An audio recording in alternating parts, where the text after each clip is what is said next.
Pour réaliser cette version Nismo, les ingénieurs nippons sont partis d'un Juke 190 chevaux auquel ils ont ajouté 10 chevaux, des suspensions raffermies, un habitacle plus sportif et quelques éléments extérieurs censés jouer sur l'aérodynamisme du véhicule.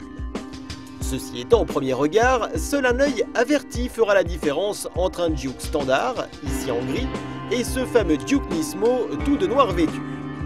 De l'avant vers l'arrière, on découvre ainsi le fameux badge Nismo, délicatement imposé sur une calandre façon nid d'abeille, un bouclier anguleux, plus agressif, qui intègre désormais des rampes de feu à LED, des inserts couleur carrosserie à l'intérieur des phares, des coques de rétroviseur rouge Nismo, des jantes de 18 pouces spécifiques au lieu des 17 pouces du modèle standard, un aileron proéminent, et pour finir, un diffuseur arrière.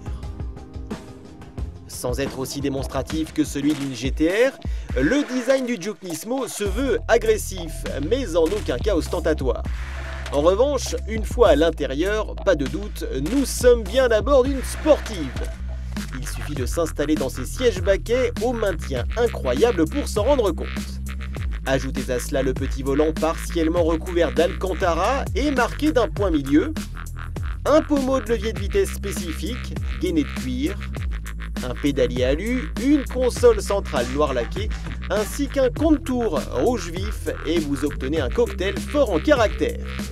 Attention tout de même au dos de certains conducteurs, le dossier des sièges baquets nous ayant semblé un peu ferme. Au volant cette fois, premier constat, si la sonorité du moteur apparaît feutrée dans l'habitacle, elle offre une belle tonalité une fois à l'extérieur. Pour en profiter, il faudra donc rouler fenêtres ouvertes.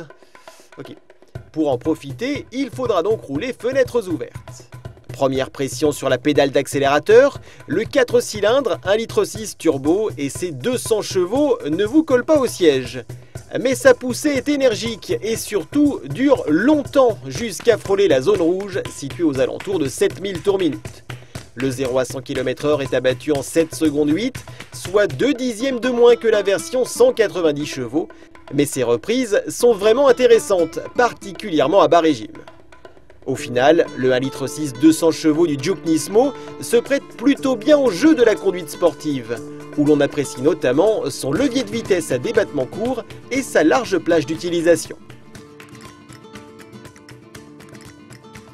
En revanche, côté comportement, si la direction et son mode sport s'est montrée précise et réactive, on ne peut pas en dire autant des deux éléments suivants.